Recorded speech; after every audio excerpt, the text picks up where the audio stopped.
Hello and welcome to the Salty Witches podcast. We're your hosts, Mike and Austin. If you don't know that by now, where have you been? Where have you been? Where have we been? Busy. I Usually, mean, that's okay. I'm sure our salties, our listeners are sick of hearing about how busy we are. They get it. We're now only doing like every other week on the podcast because there just isn't time and energy. So that's okay. To make sure that this episode doesn't run over long, let's just kind of dive okay, in. I'm a little winded. I was like just up running around and doing things, and I'm like, need to use my inhaler. Anyway, you have a listener question. I do.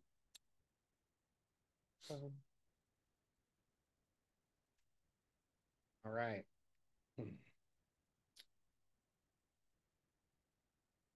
Okay. First, I wanted to say that your last episode on missing Indigenous people was both heartbreaking, but also so important, and I learned so much. Thank you for shedding light on a topic like this. This community needs more of that type of content. We agree. For my listener question, I wanted to gather your opinion on Thoth Tarot versus Rider Waite. How does Thoth differ from Rider Waite, despite its creator and their ethics or lack of? Is it worth studying? Could it help to elevate the skills of someone as a reader? I'm finding very little trustworthy information on this topic. Thank you. Boy, shit. Tonight was the night to have Mia on the I podcast, know. huh? So I have read kind of here and there over the years with the Thoth deck. I do have the Thoth deck. Um, Well, and it, that's like the one deck you read with for like a really long time. it is. Like it was your And master deck. it was for a few years, yeah. And that deck is a tricky one for me. And in answering this listener's question to kind of elaborate on why it's tricky, in order to really, I think, fully appreciate Crowley's interpretations of the classic tarot, particularly the associations of the major arcana, um, you really probably do need to familiarize yourself with the occult philosophies of Crowley, Crowleyan magic, and particularly some of the concepts integral to Thelema as a tradition, as a magical practice. Knowledge of these things is not necessary for the Thoth deck, but you're going to be able to appreciate why Crowley chose particular symbols, why he gave the cards particular keywords, because that's the one thing I think that makes the Thoth deck accessible to a lot of people is all of the cards, in addition to having their traditional names, they all have keywords, like they all have titles, Mm-hmm. but he got very creative with how he associated those symbols and titles to particular arcana. Mm-hmm. Like we were just this week, Mia and I did the gallery reading, and Mia drew the strength card. But in the Thoth deck, the strength card isn't strength; it's lust. Mm-hmm. And it has a lot to do, I think, with the concept of Babylon or the Scarlet Woman, who was so integral to so many of Crowley's personal occult Mm-hmm. philosophies and approaches. So that's the distinction there, really. And again, I just want to be clear: you don't need to become a Thelemite or a Crowley sycophant to really be able to read with the Thoth. You just need to take the cards at face value with the keywords or the titles that they were given, with the understanding that those may not be traditional to the tarot.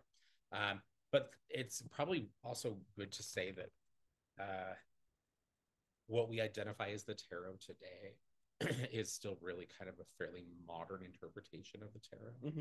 If we look at particularly like systems like the Rider Waite, the Rider Tarot, or the Waite Tarot, whatever. If we look at that particular system, we know that a lot of the associations and the meanings of those cards were attributed or given to those arcana, given to those tarot cards by A.E. Waite. Mm-hmm.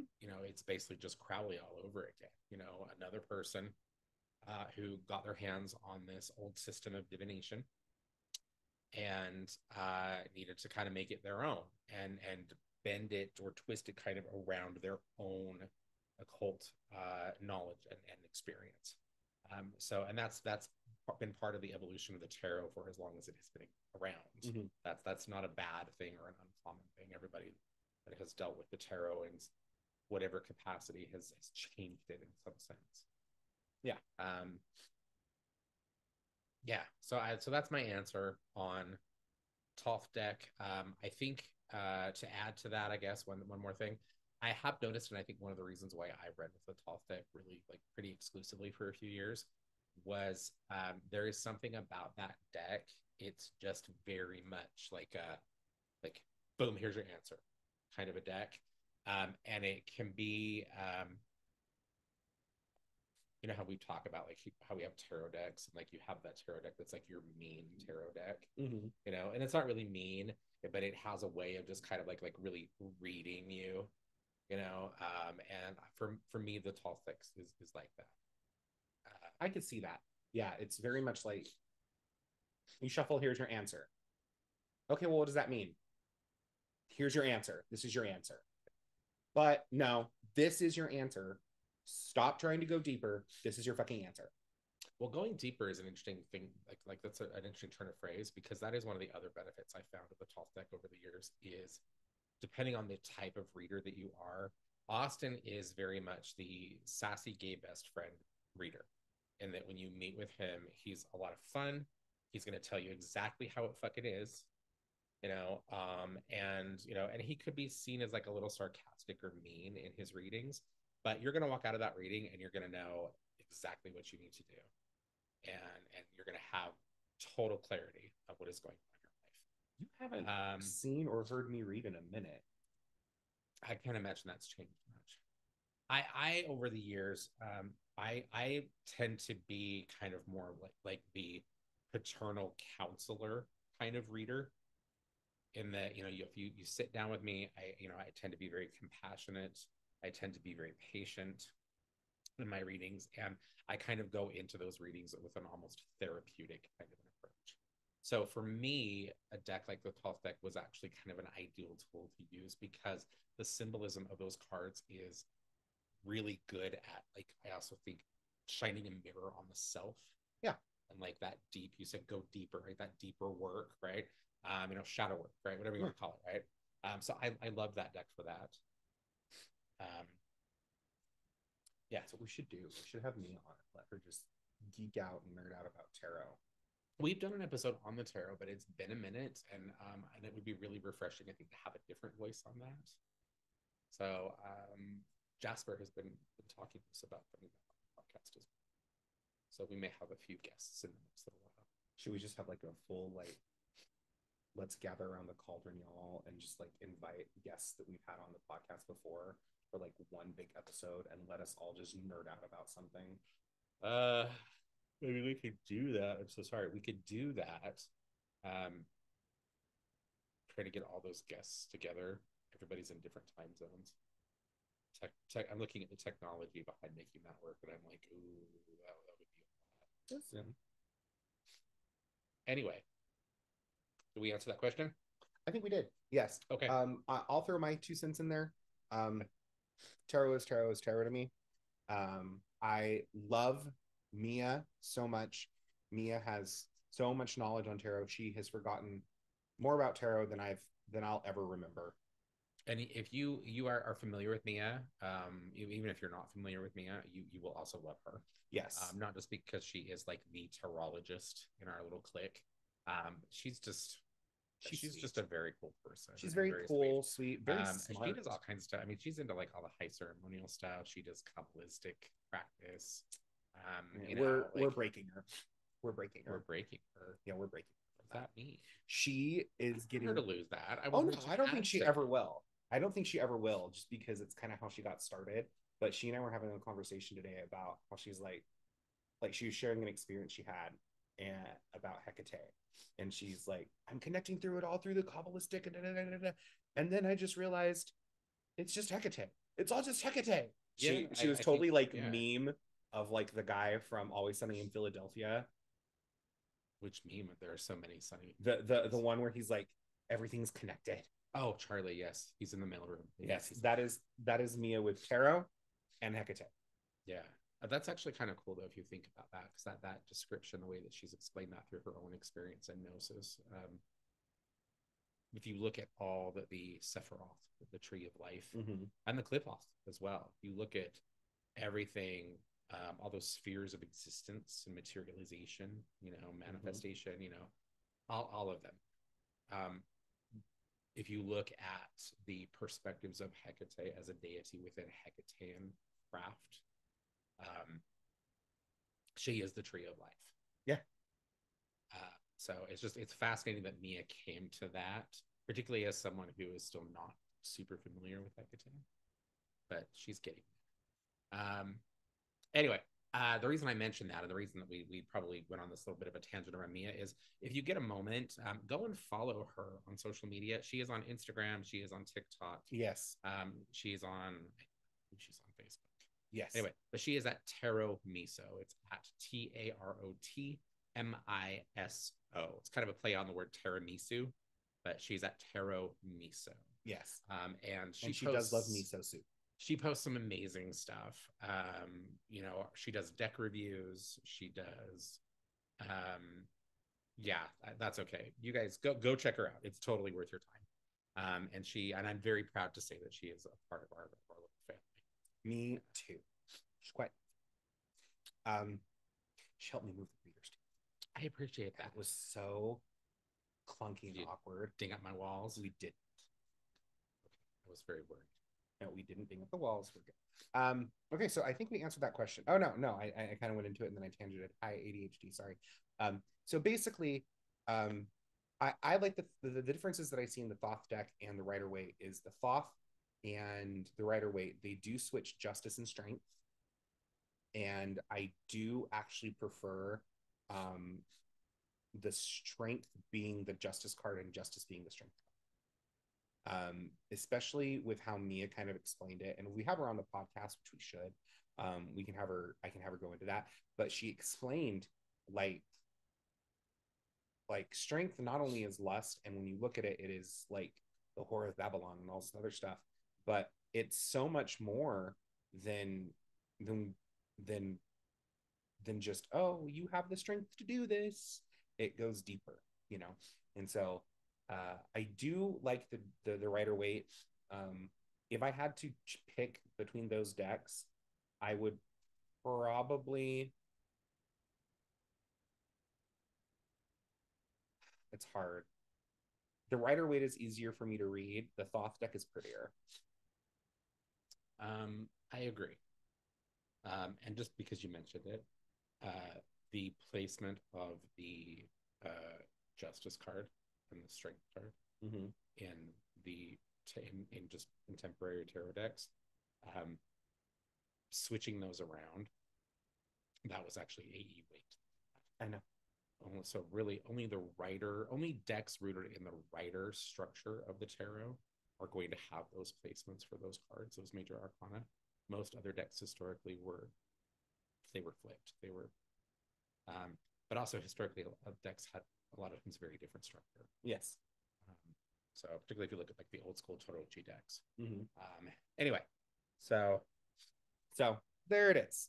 Yeah. The cool thing about each of these decks is that if you get a Rider Waite, if you do the 78 Degrees of Wisdom and work through that with 78 Degrees of Wisdom by Pollock.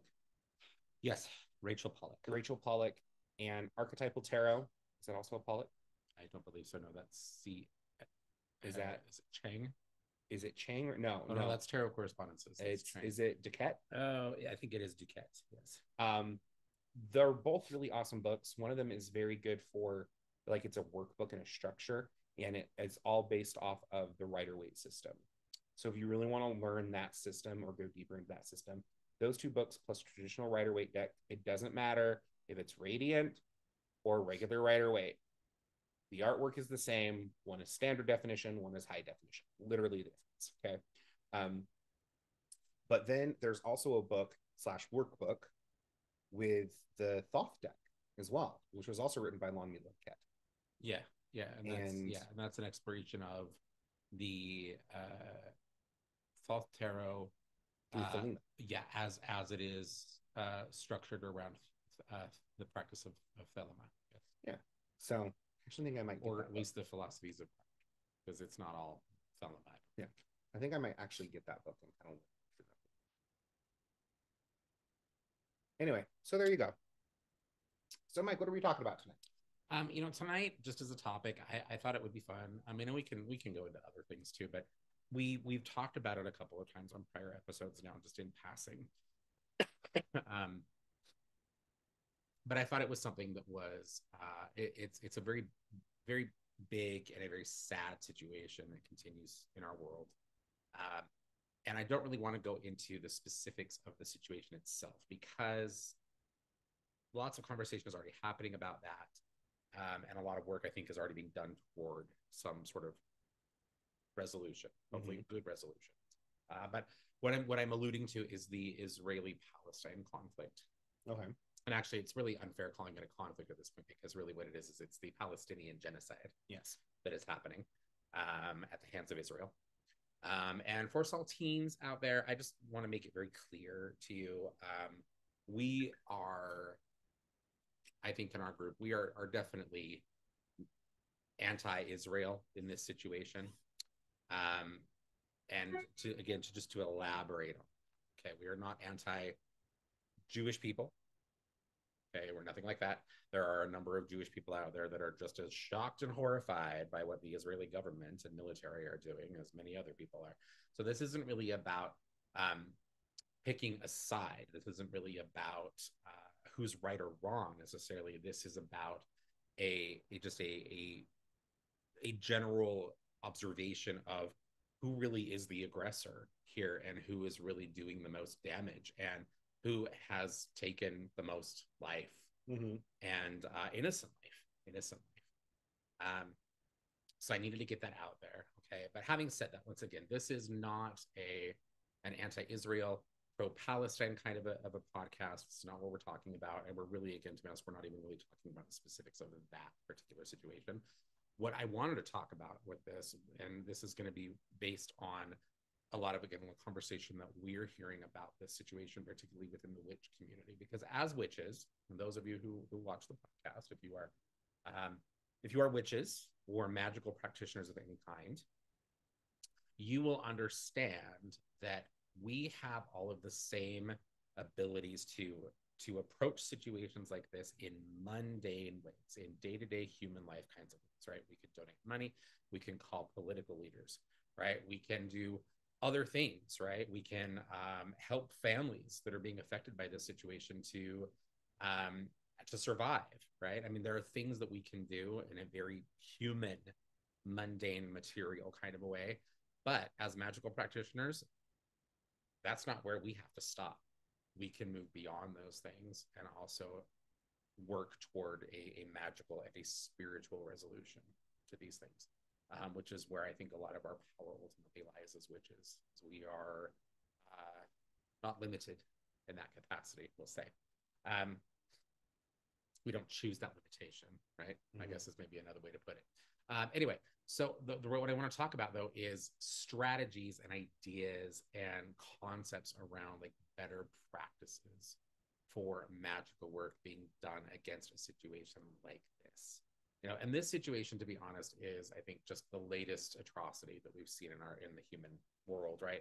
I mean, the issue with Ukraine is still going on, right? That was the last one, right? That was a big, ugly, awful, people are killing each other. It's war, innocents are dying, but that kind of shit happens a lot. There's been a genocide in, is it the Sudan or the Congo going on as well. You don't hear anything about that, right? Because those people are all black and, oh, God forbid we give, anybody of color any kind of, airtime or a voice. Ugh. Anyway, awful. It's very disheartening. Anyway, so these are common things. So, and historically, we know that our magical ancestors would also have utilized their power to affect the outcomes and the processes of things like war, right? That's a common thing. So, so I wanted to talk a little bit about that and hopefully provide some information to you if you are choosing to work magic against this situation or any situation like this, really how best probably to go about doing that so that you're not wasting your energy, wasting your materials, and ultimately I would say not doing something or sending an energy out there that really is going to end up adding gasoline to a fire. So I want to start with that because I think that in a situation like this, when you have something like this Israeli-Palestine situation going on, and this has become so ugly, and so many people are dying, innocent people are dying, and if they're not being killed by bombs or missiles or being shot in the streets, they're being starved to death. You know, just this week there was a video of not even military, just Israeli men just in the road, stopping food delivery trucks, trying to go into Rafah, I think, trying to go into the area where the Palestinian people are starving in what used to be their homes. So it's really awful. And when we see things like that as compassionate people who, on some level, have some idea, or we desire some sense of justice or balance in our world, right? I think we see things like that, and our first instinct is anger at the atrocity, at the evil of what's being done. And when we feel that anger build up, very often that anger can be triggering for us if we have had situations in our lives where we have been the victim or we have been treated just unfairly. So, we have found ourselves in a situation, in a moment, at the hands of someone else, and for whatever reason, we've been victimized in that situation. If we don't heal around those things, and if we continue to carry those scars, and most of us have those things, most of us have that stuff, right? But if we're not on top of those things, when we come across something that happens in the world like this situation, people who have those war wounds of their own, those will be triggered. And when that happens, it can cloud our ability to be objective and to be able to formulate a good strategy around how to energetically, spiritually, magically affect or help that situation that we want to change, right? Okay, so so I want you to be mindful of that, okay? As you are looking at working magic toward any kind of situation where there is injustice, there is nothing wrong with anger, and there is nothing wrong with wanting revenge. There is nothing wrong with wanting to be a source of vengeance or retribution. There's nothing wrong with those things, but we have to look at how those things are really going to materialize in that situation that we're directing our energy toward. Okay, and so for instance, okay, and this is an example that I'm going to make, and hopefully some people who watch the podcast won't be mad at me for using this as an example. We've had this conversation, and we understand, and and ultimately everybody is free to come to their own conclusions around these things as they will. Right? Oh, there's a Toby moving in from the left. Enter stage left. So when all this started to happen, there was a group of practitioners, good practitioners, people who put work into their witchcraft, people who their hearts are in the right place. They really want to make a difference. And Austin and I got caught up in some of the communication around efforts that were going to be made toward working a spell against, basically an attack, a magical attack against Israel, the government and the military of Israel. And they were going to be directing this energy, and this was a concerted kind of an effort. Like there people were networking. Like this wasn't just a handful of practitioners. Like they were getting everybody involved. Okay, and the idea was we're gonna work a curse. We're gonna send some baneful energy toward Israel, and and that was kind of the extent of the conversation, at least by the time Austin and I got involved. So as practitioners who are not better, we're not better, or even necessarily smarter or wiser. I think that we've been around a bit longer, we've been involved in our practice a bit longer, and I think we've had a little more experience in these kinds of situations, particularly in how we apply magic to these kinds of situations. So when we got involved in that situation, one of the first things that I started to bring up with these people as well, what's our strategy for this? Because we don't want to gather a whole big charge of energy and send it at Israel in this situation without any clear intent for how that is gonna hit. That's what happens in war, right? Where you have one country fire a missile, right? Like they're gonna fire that missile into that area with the understanding that it's gonna take out a terrorist headquarters, but they also usually don't care, unfortunately, that there are a lot of other homes and common public spaces around that, and there's going to be a lot of civilian casualty. So you can't just direct energy at something like that without any clear intent or a focus on who ultimately is going to feel it. You can't just go, oh, we're going to curse Israel, because Israel isn't really a thing. Israel is not a thing. It's a concept. It's a physical territory that's had a name stamped on it, right? And people live there, but that's everywhere, right? The US is the same thing. It's a physical territory that has a name stamped on it, right? And people live here, right? So you can't really attack something like Israel, okay? Instead, you have to go at tangible things. So in talking with this group of people, we discussed things like, okay, who are the political leaders directly involved who are calling the shots? Because those are certainly people that should be on the list of potential targets for this work, right? Who are the military generals, the people out in the field who are actually really, in some situations, pulling the trigger, right?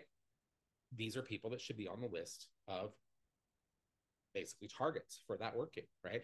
And so when we talk about strategy, it comes down to, or there needs to be some thought put into not only how we're going to do this, but when we send it off, who does it hit really, right? And in hitting or choosing that particular target, why?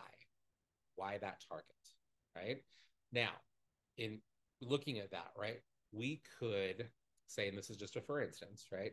You could send energy at someone, right? Say in this scenario, right? We did this working, we targeted who knows, like a high-ranking general within the Israeli military force, right? Okay, and to be clear, we're not doing that, okay? But this is a hypothetical, right? Hypothetical. Okay, so we target a general who is a high-ranking, calling a lot of shots kind of person within the military, the Israeli military around this situation, right? And we say, okay, well, this is the dude that ultimately is calling the shots, so fuck him, boom, dead, curse, right? And you could do that, certainly. The problem with that is there's always some asshole behind him who's just going to get promoted to general, and the conflict continues. So you need to be strategic about who you ultimately affect with this kind of work. Target people that you know are going to be integral in the way that their systems work, and people that you know are probably going to be difficult to replace. Um, People who are once they're taken out, a lot of the driving factor behind the horrible thing that's happening, like that will also go with them, right? So that's what I mean when I talk about strategy. Excuse me. You're very quiet over there. If you have anything to add, do feel free to interrupt. So in looking at this, and in talking about this with those of you who feel called to do something around that issue or anything else, and it doesn't need to be a huge worldwide issue like that. It could be handling something like the fucking kid that's bullying your kid at school, right? It could be, who knows, right? Who knows? It could be the, oh God, I've got all these scenarios running through my head. That's okay. We're not going to indulge that negativity. Anyway, I'm not going to indulge that negativity. So You're not going to lower your vibration. I'm not going to lower my vibration. No, I think I made enough examples, basically. So it doesn't, it can be something deeply personal, something very close to me. But have a strategy, have an idea around not only the why, but also the how and the who. And then also what the aftermath of that situation might possibly be. And that's the other point I wanted to bring up. And I had this conversation again with this same group of people that we're talking about doing this working, right, around the Israeli-Palestine. And we've seen in past situations, I'm saying we and I'm pointing to you, but I don't know if I should, because this actually was pre you.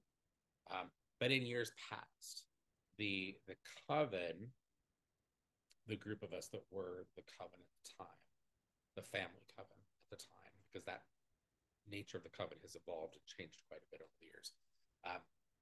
We found ourselves doing a working around a similar situation where there was this conflict. You had these two warring factions, and much like the situation we see right now with Israel and Palestine, one of those sides was really suffering, and the other one was just like, it was just like kill, like it was like very much like a David and Goliath kind of situation. Mm-hmm. Only he didn't have his trusty sling, right?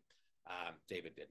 So anyway, so in that situation, what happened was we focused our efforts on limiting the power of the bully, limiting the power of the aggressor in that particular conflict. And in an ideal world, when you have two warring parties, right, and some other third, like a third influence steps in, and it serves to kind of balance the power of that situation, and it takes some of the power away from the aggressor. In an ideal world, both sides would then maybe say, oh, well, maybe a ceasefire would be a good idea, right? Like, maybe, like we've done enough damage, right? Like, we've done enough damage, right? Like, okay, well, we've taken enough damage. Like, we don't want to fight anymore, right? We don't need to fight anymore, right? In an ideal world where people were better than they are, both of those sides would go, okay, well, we don't need to fight anymore, right? We're done, okay? But humans being humans, when that influence hits the aggressor in that scenario and they now find themselves kind of at a loss or now lacking the power that they had as they were winning the fight initially, right? The other side of that situation is usually more likely to go, oh, they're weak. Now we can get even. And once again, the conflict doesn't stop. So sending an attack at one side of a cause, as much as you may be angry and as much as you may see that like those people need to be punished, there needs to be retribution for what they did, right? Long term, that's not going to stop the war. That's not going to stop. It is much better and really should be the priority of any magical practitioner in this situation to be focusing on protection and healing for the people who have had their lives ruined. All those families who have lost loved ones, children who have lost parents, grandparents, that people who have been displaced, people who are homeless, and their lives will never be the same.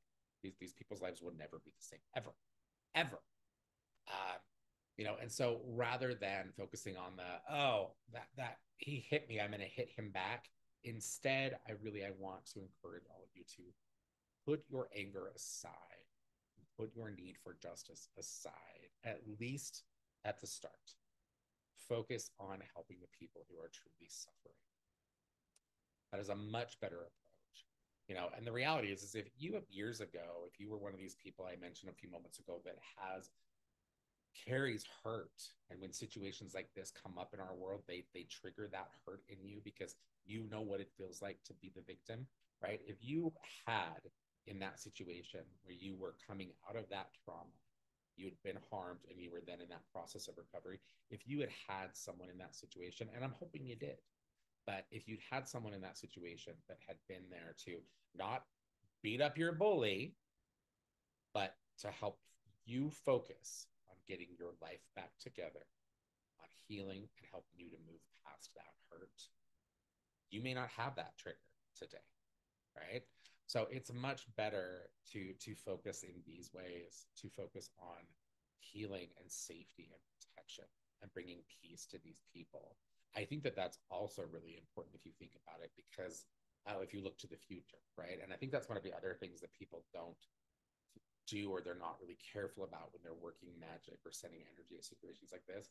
They look really, really, they're very focused on like the immediate situation and and what the likelihood could be of say the outcome of not only their spell, right? Because situations like this are huge. A situation like this is going to take way more.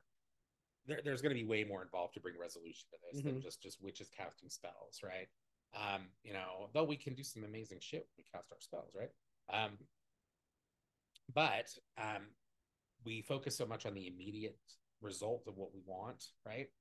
That we don't think about where that situation is likely to lead in 5 years, 10 years, 15 years, right? And the sad thing, one of the really sad things about this situation in Palestine, and I don't think, well, I know for sure Israel doesn't care, but the rest of us should fucking care. All of those families they have displaced, all of those children they have now orphaned, all of those families that they have attacked, right? How many of those children are going to grow up with such a strong hatred in them for what happened to their family, for the war that was enacted upon their people, their community, their houses that were destroyed, their lives that were changed forever? They're all going to grow up with so much hatred and anger in them that what we're in essence seeing happen through this conflict is that we are setting up, we are raising probably easily the next 2 to 3 generation of terrorists. You look at these people who become militant in their belief, right? And these are typically people who also have a lot of fucking trauma and a lot of scars and wounds that they carry from past hurt. And we're looking at these children now who are going through these atrocities. And these kids are going to grow up, a lot of them, completely fucked up and angry at a world that would allow this to happen to them and their family. Mm-hmm. And they're going to grow up. A lot of them are going to become militaristic. They're going to become extremist in a lot of their views and their need to get revenge, right, on the people who hurt them and their families. These are the children who will become the next generation of Hamas. These are the children who will become the next generation of the Taliban. And all those other organizations, right? All those other terrorist cells and organizations and groups, right? That's where these groups come from. They come from, they are organized and structured by people who have been harmed by society, economy, politics, whatever, right? And religion. A lot of them anyway.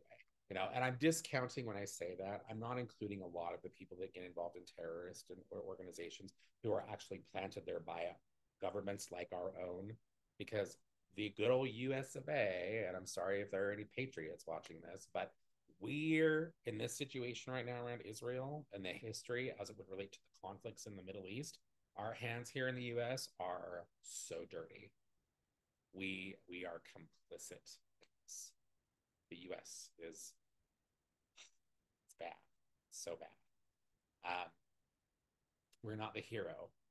We never really have been. Anyway, so look at your strategies, getting back to that topic, looking at your strategies for how you do these things, okay? And being more clear on those details, utilizing your emotion and your anger and your need for justice as a source of energy, absolutely, because your emotion, anger in particular, is such a powerful force of energy. There's so much energy behind emotion.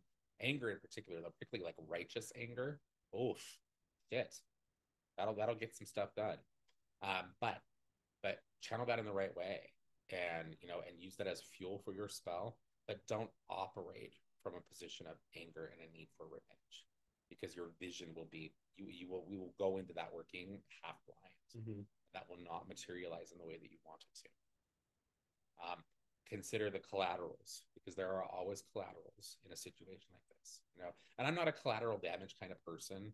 Like, I do believe, and over the years, I've been able to successfully, you too, I know you have, I've been able to successfully work spells and things where that spell hit that individual the way I needed it to, right? Like, it affected them the way I needed it to, right? And it did what it needed to do, right? Right. And and even then though, depending on how that affects that person and how they respond to that energy, that's going to kind of ripple out into their environment and to the people around them just a little bit, right? It's an interesting thing to think about, because we talk a lot about baneful magic and how we are pro baneful magic, because sometimes that's what you got to do, right? It's interesting though. I wonder how many people out there have fired off a curse, particularly something particularly like really nasty, like a wasting or a killing curse, right? How many people have done work like that on someone, knowing full well that that person has young children, that person has little kids at home, and it doesn't matter how much of a garbage person that they may have been to you, like maybe they're actually a pretty decent parent to their own kids, right? And now children without a parent, right? So these are the things that we need to think about, and all of that, to be honest, is entirely up to the individual. There's no rule. There's no the things like rule of three and karma. That shit is just that. It's shit. It means nothing. those are things that you get to choose for yourself in your own practice. Well, those are controlling mechanisms. They're mechanisms that are used to control and dampen the witch's power. Well, and the true mark of a witch is being able to look at a situation from every angle and find the least resistant path to make the desire and the need and the spell to work. Well, I think the least resistant, but also, as I was saying, like the least collateral, least resistant, least collateral, and most effective. And yes, I'm pro baneful magic, and there are certain things that you just cannot avoid or that are justified. But there's a time and a place for it. And if we approach our magic and our witchcraft the way that we approach our life, I don't need the fear of backlash to make me do the right thing. I don't need the fear of potential karma or rule of three or whatever to make me decide to take the compassionate route, to make me decide that I am a good person, at least I try to be, and you're doing okay. They're there. And as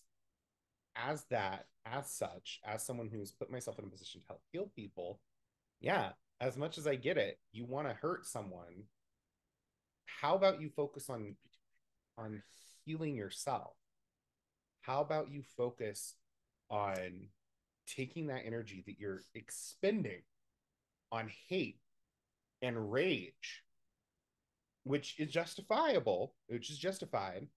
and how about you take all that energy that you're literally just pumping out and actually taking that and grounding it within yourself and transmuting it and learning to get through it and be stronger. I was having this conversation with Mia and Wendy, and yeah, I'm a conjurer and I'm a root worker, but if we look at the traditions of conjuring, root work, and witchcraft, they're very different. They're very different in the sense that conjuring root work, you need the things to do the things. You need the root. You need the this. You need the that. Well, you need the things to do the things in any practice. Yes, but what I'm saying is you're not doing the work.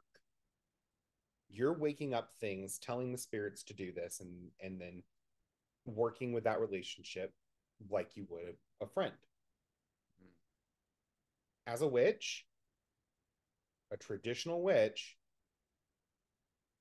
your intentions are no. You walk into a graveyard to collect some dirt because you need to do a spell, and you're not walking backwards and knocking 3 times and leaving coins and and putting your rum out and doing your incense. A traditional witch wouldn't have done that. Different cultures would do different things, right? But if you respect your dead and you honor your dead, you walk in, you do the things, you go, oh, hey, this is what I need, thank you, and you do it respectfully and you walk out.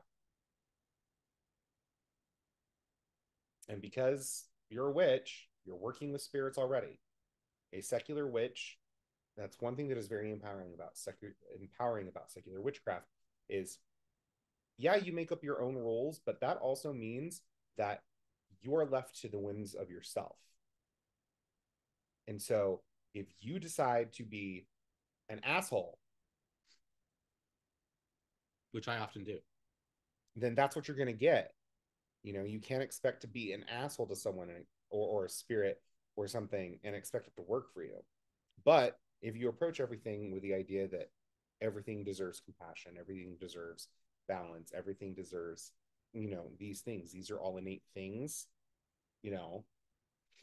Anyway, that's just that was a lot. Well, since you brought that up, though, okay, I think maybe it's good that we elaborate on one point that you raised there, because you talked a lot about, we both referenced things like karma, or like law of return or rule of three, and I think that there's a lot of misunderstanding in different sections of the magical community when those kinds of concepts come up around baneful magic, because, well, for one thing, people only associate those things typically with things, or that kind of conversation I find only comes up when the topic of baneful magic comes up. People don't associate, and I'm not saying I do, because I don't really believe in this shit, Okay. I've not seen this to be true in my own work or in the work of the majority of the other magical practitioners that I know are actually really doing something over the years. I've not seen karma.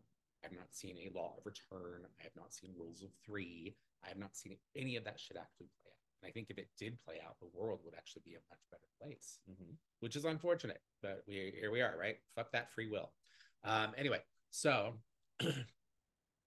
but I think that people are not applying those same ideas if they choose to believe in those. They're not applying those things to like their healing spells and their love spells and their prosperity spells. You know, like, so why is it just the Baneful magic that gets the bad shit, right? You know, or the consequences, the comeuppance, you know? Anyway, so people need to be, if you're gonna incorporate those things into your belief system, you gotta apply that shit all around. It's not just your Baneful work that's gonna have those consequences. Um, if you believe in that crap, and again, we don't. But moving beyond that, I think that there's a misunderstanding that comes up a lot in this conversation when we talk about things like karma or balance, because I think you'll agree with me that in an exchange of energy within witchcraft, okay, there is an exchange. There is kind of a balance, right? That does take place. Okay. The distinction there, I think, is that by the time we as magical practitioners get to the point where we're like, I gotta do a spell for this. I gotta get involved in this energetically. I gotta get involved in this spiritually, right? I've tried to handle this in a material, mundane kind of way, and I made a little bit of progress, but I know that I could really get there. I could reach that 100% if I also did some spell work, right? And I think a lot of people, when they look at that situation, they're so concerned about what they're doing and how that could have consequences and how that could potentially throw something out of balance, that they forget to remember that the action you are taking in that situation, you are then the position, or you are the one who is bringing balance. You are the tool of balance and equanimity in that moment, right? Because you're already dealing with the consequence. You're already seeing one action taken that has created the situation that you are now trying to remedy, right? So you're not necessarily kicking off a new chain of events. You are, but you're not doing that in a way that is going to create this weird karmic imbalance, because what you're doing, in essence, the belief should be, the approach should be that what you are doing is actually restoring balance to something that is already out of balance. And as witches and as magic practitioners, one of our primary focuses on what we do spiritually in the world around us is to maintain balance, not just within ourselves, but within our communities, within our world at large, right? And that's tricky because we are fighting every system that exists in the process of trying to do that. But as witches, that's what we've always done. We have always bucked and fought the system, right? So nothing new for us, and we can handle it. You can handle it. So I think that's an interesting thing to get to kind of clarify. And we've had conversations around that kind of idea, or the need to kind of, for a lot of people to retrain their thinking around that in past. Yeah. Anyway, so do think of some of these things, right? Do absolutely, having said all of that, getting back to the point I was making several moments ago, do consider the collaterals that can always pop up around your work, because our work, as we, particularly with Baneful magic, right? Any magic really, but as we're working Baneful magic, I want you to channel your inner ninja witch. You need to get in quietly, do what you need to do to that one specific target, and then get back out quietly. And don't involve a whole lot of other people. Don't talk a whole lot of shit, right? Because if you talk a whole lot of shit about what you're doing, your spell's not going to have the impact you want it to. Okay, for a number of reasons. Okay, be that magical ninja, right? In the way that you approach things, be focused, that single target, hit the target, get out, right? And then if you can hold that approach, because there will always be collaterals, but if you can take that approach, the likelihood of a lot of collateral damage is lessened by so much. And in a situation like this where we're dealing with like two countries and two communities of people at war, right? There's no way to direct energy at this that is not going to have a lot of collaterals. Can you think of a way to do that? I mean, I'm sure you're creative. I'm sure you could, but I'm looking at all the pieces of what would have to happen in this situation for, say, a network of witches to force a ceasefire. And there will be people that watch this podcast and go, "Look, something's too crazy. Like witches can do this shit." Yes, we fucking can. We absolutely can. If we could get all the witches around the world to stop fucking fighting with each other for 2 fucking minutes and structure a spell, oh my god, the shit we could achieve. Um, but we can't do that because a lot of the witches out there, and no offense to any of our beloved saltines, but a lot of the witches out there are asshole garbage human beings, even though they may be practicing witchcraft. They're awful people. Or just fake. Yeah, we're fake. Yeah, we get a lot of that, unfortunately, too. Anyway, so don't be one of these people that's like, oh, magic can't be used for things like this, or or whatever that conversation might be, right? Or if you hear other people having that conversation, because you've heard this online, right? You have these people like you shouldn't be using magic to try to sway the opinion of voters, or you shouldn't use magic to try to influence politicians, or magic doesn't work to change situations like this, and that is bullshit. That's literally what witchcraft That is for. what magic is for, is to change the circumstances of our world in ways that we cannot on a material or mundane human level. So don't be one of those witches, because if you do that, you start having that kind of conversation, you're going to get to a point where it doesn't matter what you want to do, you'll talk yourself out of it. There will be doubt. It's like, it's not going to happen. Can't use my magic like that. Please. Where you're not going to see a whole lot of collaterals, because again, the situations like this, they're so complex. I can't think of a way to do something like this, or I should say, I haven't thought of a way to send energy at this particular situation that we're talking about that would not have a lot of unseen, unanticipated collateral. And when I say collaterals, just to be clear, I'm not even talking damage. Okay, when I say collateral, and even a moment ago we were talking about bringing balance to a situation, that collaterals don't have to be bad things. All that really means is just unexpected changes, or changes that kind of domino away from the initial materialization of your spell. That's all that means. Collaterals don't have to be a bad thing. Um, Balance doesn't have to be a bad thing, right? Depending on how you work your spell. I'm just trying to think of, like, if you were to attack political leaders, there's just going to be somebody else that's going to step up. I want to attack political leaders. What I would do is I would make it super hard. I would focus on halting power, or halting the ability or the reach of the Israeli attack force, by essentially sending gremlins to fuck up all the technology. Okay.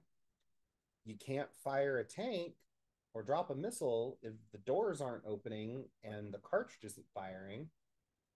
Okay. And so let's look at that, though. So that is an example. So you do work to conjure and call up gremlins or some other sort of spiritual intelligence.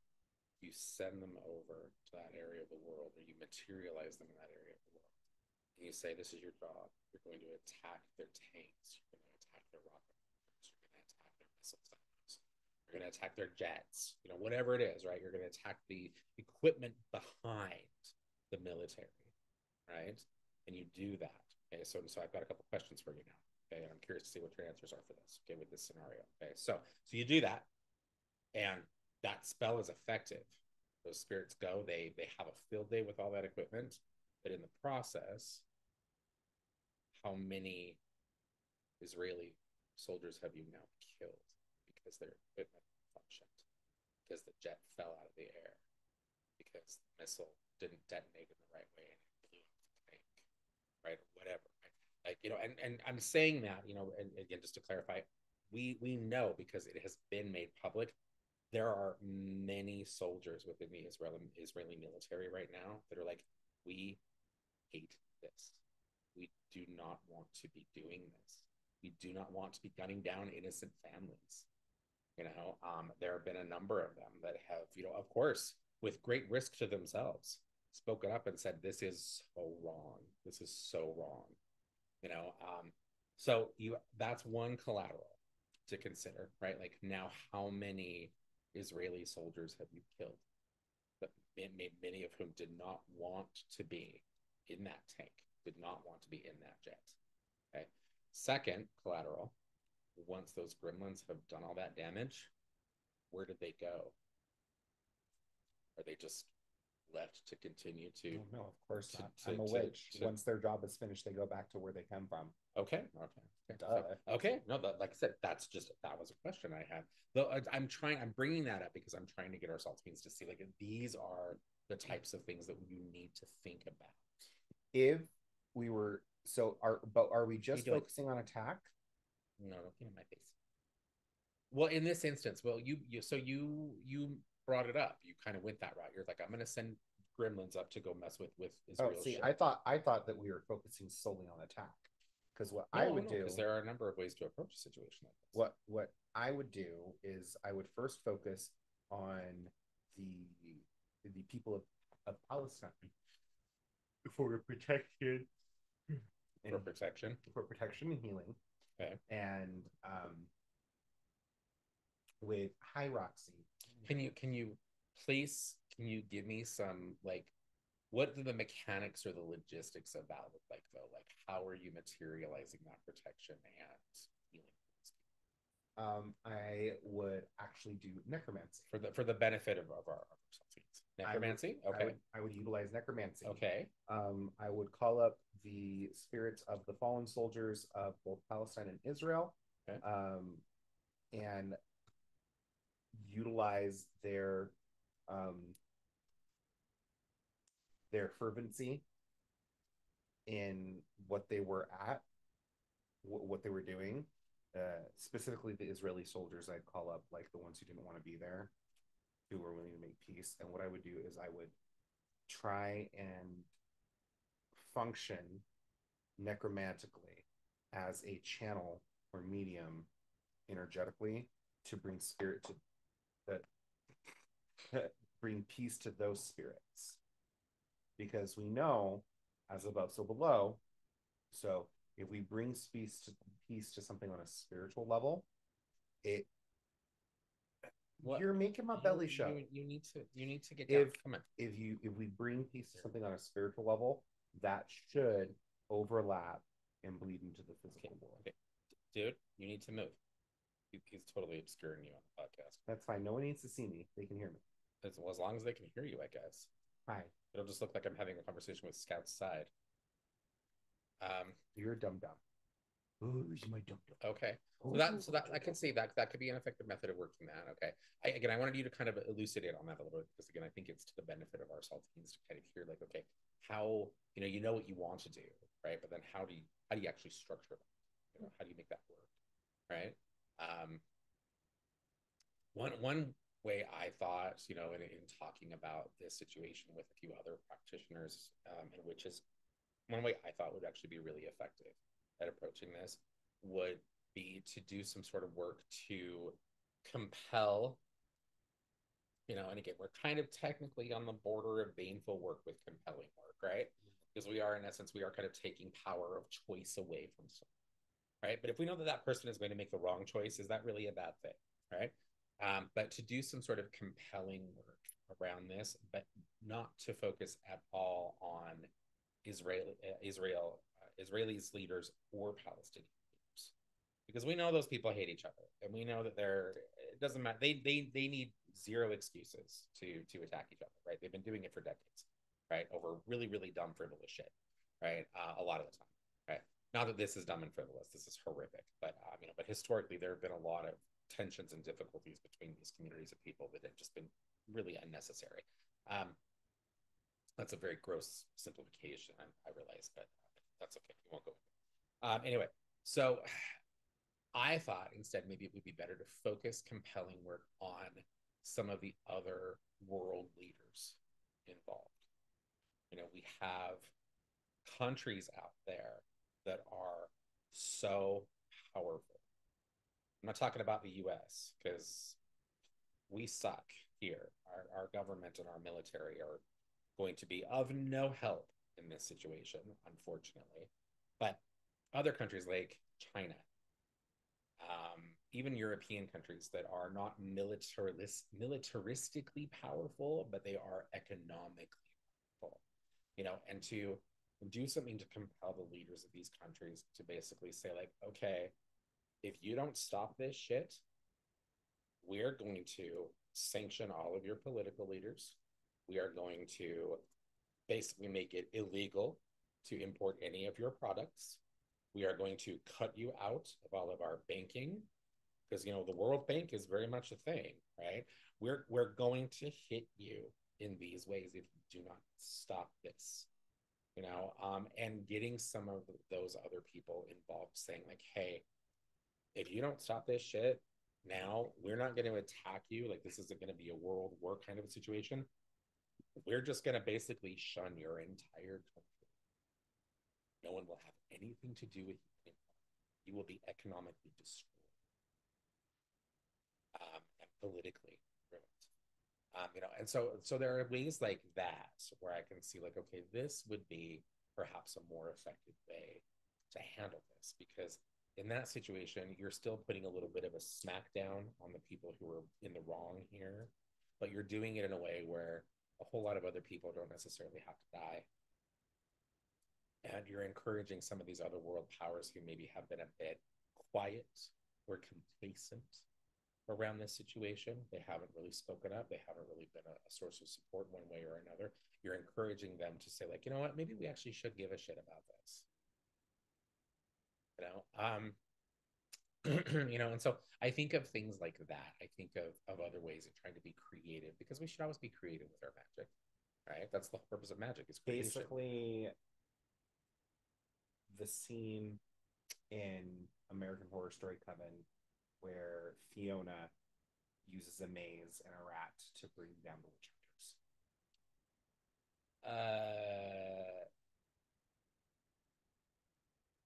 Uh, not quite. Because she basically, what happens is, well, no, I know what you're talking about. Something is found out that they've been like doing shady deals and tax. Well, we know the people behind this situation are doing shady things. Like, they're just in the last like 48 hours, somebody who's like a big figure with the ICC has issued is going after like an actual like arrest for Netanyahu, which is not going to go anywhere, unfortunately. But it's nice to see that someone else is kind of thinking in that direction, right? Yeah. Anyway, so yes, so along those lines, basically, like this is the ugly, dirty truth, and now it's out there for everyone to see. The problem with situations like that is nasty people, when they have their secrets revealed, at that point, then they really have nothing to lose. Yep. And if they're already nasty, horrible people, they're just going to continue to be nasty, horrible people, and now they have incentive to be even nasty. Yeah. Right, because they have nothing to lose. Right, so you have to, again, I think, consider there's a lot of psychology in witchcraft. And I think that a lot of work can be done prior to the lighting of a candle or the working of any kind of spell, right? I think a lot of work can be done to try to analyze and to kind of profile who your target is, right? Would you say divine? Well, I was just going to say, it can be tricky when you're looking at someone, say, like, like I made the example of Benjamin Netanyahu, right? It can be tricky, of course, because you don't know him personally, right? All we really know of him is what's been made available in the media over the years, right? But I think that there could be a lot of additional information that could be gleaned from, like getting out an old deck of tarot cards or doing some other sort of divinatory work and find out, like, what are his motivations for this? What does he value in his life outside of this situation? Is he a father? And if so, does he love his children? I'm not trying to say we would target his children, but to appeal to his humanity, maybe in that situation, right? Like, you're a father and you have children. Do you not see that you are harming children? And the thing is, of course he does. He understands all that. He's garbage, right? But those are things to consider when you're looking at how you ultimately want to affect the target of a spell, right? Particularly down to the individual. Like, how does this person think? How do they operate? what are their motivations? What were the motivations that led us to the point where I now decided I needed to do a spell on this fucker? Like those are the things I think that we need to be looking at. I agree. In any working, in any situation, right? Including ourselves, right? Because how often do you think we know this happens? Not for us, because we are perfect in every way. But to people who come in who seek us out for spell work, right? How often have you had that conversation with somebody who's like, well, I did this spell for this thing, right? And and then for whatever reason, maybe like it doesn't work, or it works but maybe in a really weird way, and then they're all disillusioned with themselves, like, oh, I guess I'm not really a witch, or I guess I don't have the, I can't do this. Or sometimes it's even worse. Sometimes they're like, well, none of this shit is real because it didn't work for me. And really when it comes down to it is that person a lot of the times didn't actually sit down and really think about what's going on, what needs to change, what do I need to see change, and how can that change be manifested? How can that happen? How can I do that on through the realm of energy and spirit? Yeah. Right. And I think a lot of people don't do that. It's very much a like, oh, see the thing, want it, and then there's no thought put into like, well, what what did you do? Like, did you think about? So again, that strategy or a lack of strategy, I think, really fucks with a lot of people's practice. Yeah. Hi. Is that unequal?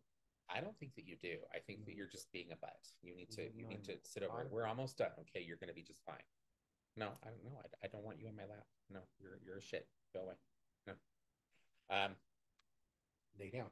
Anyway, so those of you out there who have visited with us for the last 45 minutes, hour. I'm not sure how long it's been now.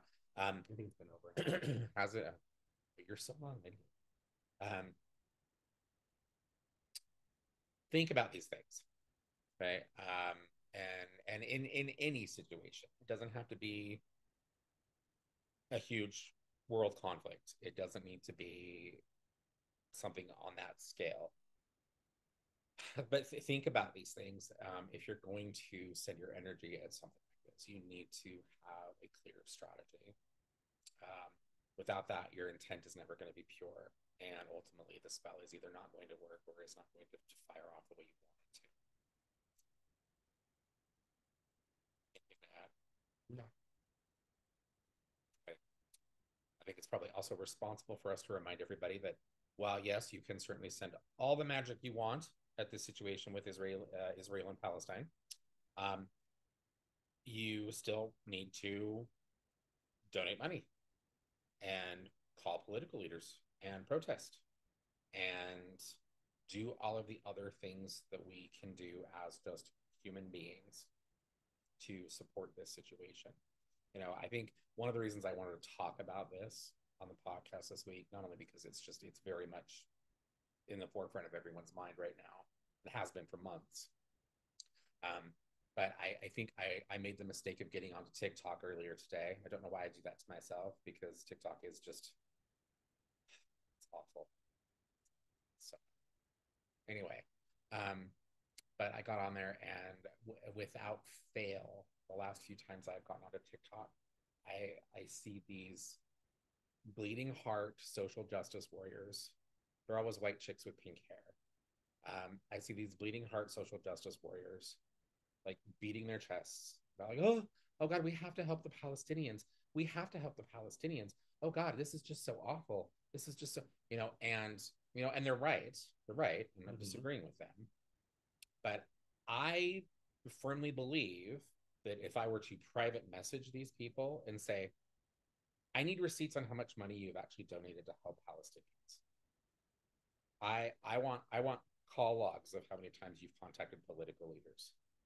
I want proof that you're actually doing something to help the situation beyond getting on social media and making yourself look like, the savior.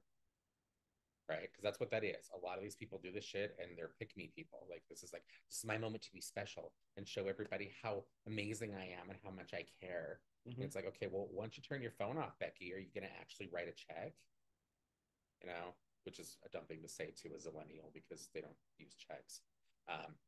Are you gonna, send money to some organization that's actually helping to rehome and get Palestinian people safely out of fucking Gaza?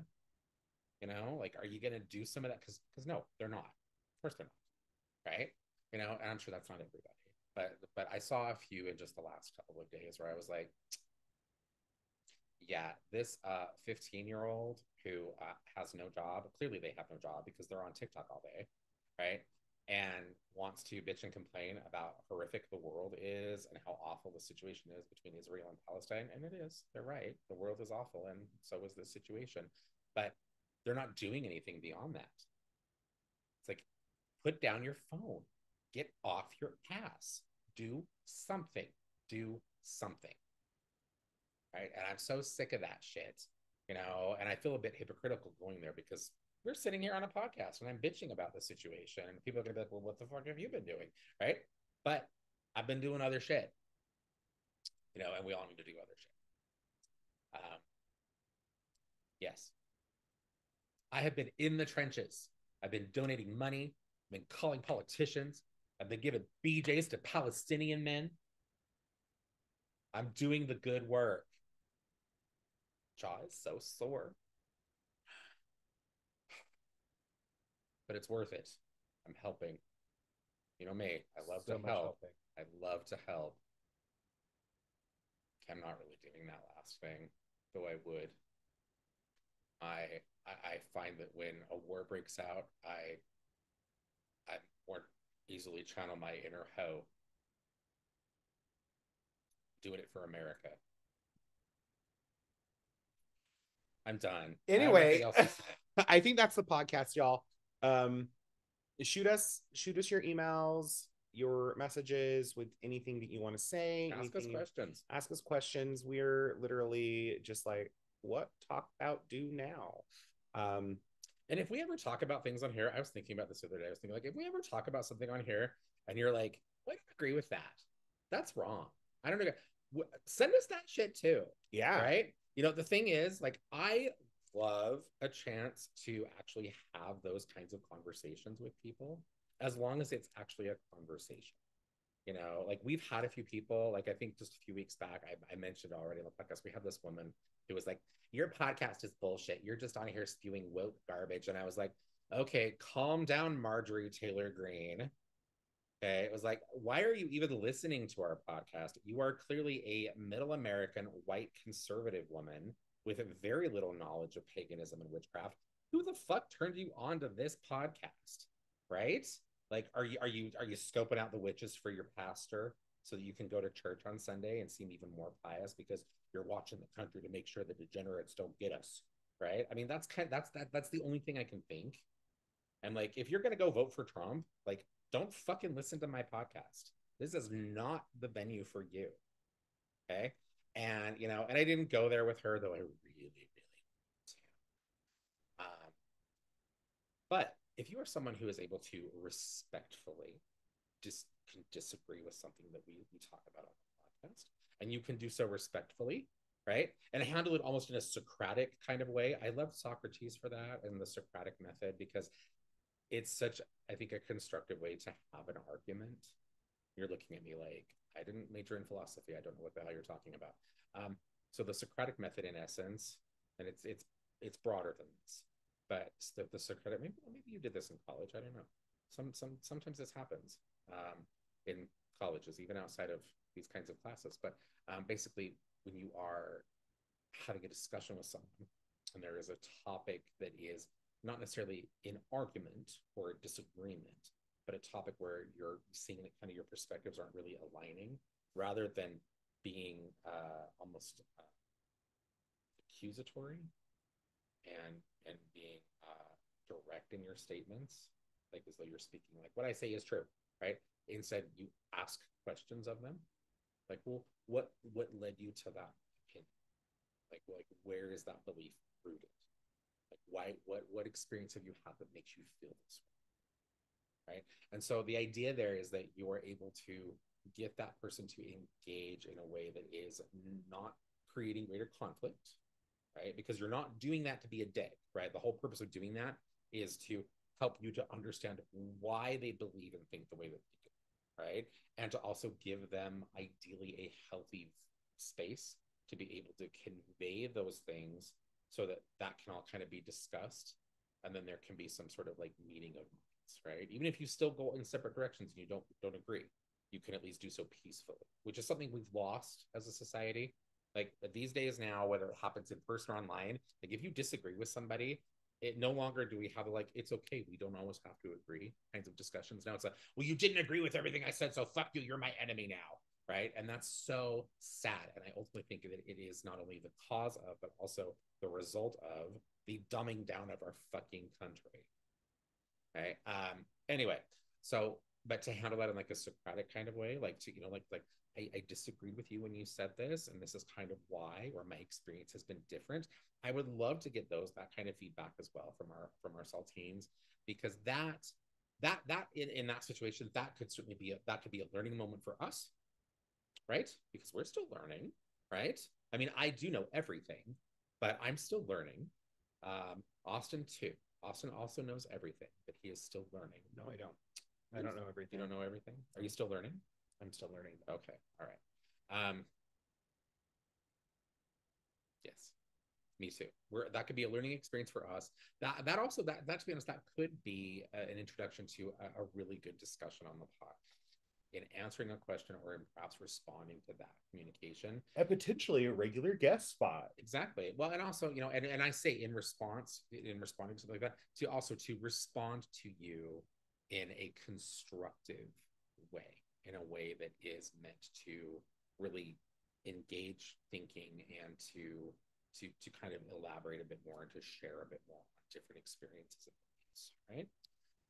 So yeah, so send us that shit too, right? Don't be afraid to be critical of us, right? If you're a dick about it, we'll probably be a dick back. But if you do so, if you're respectful and your interest is in really kind of resolving something, we will match that energy completely.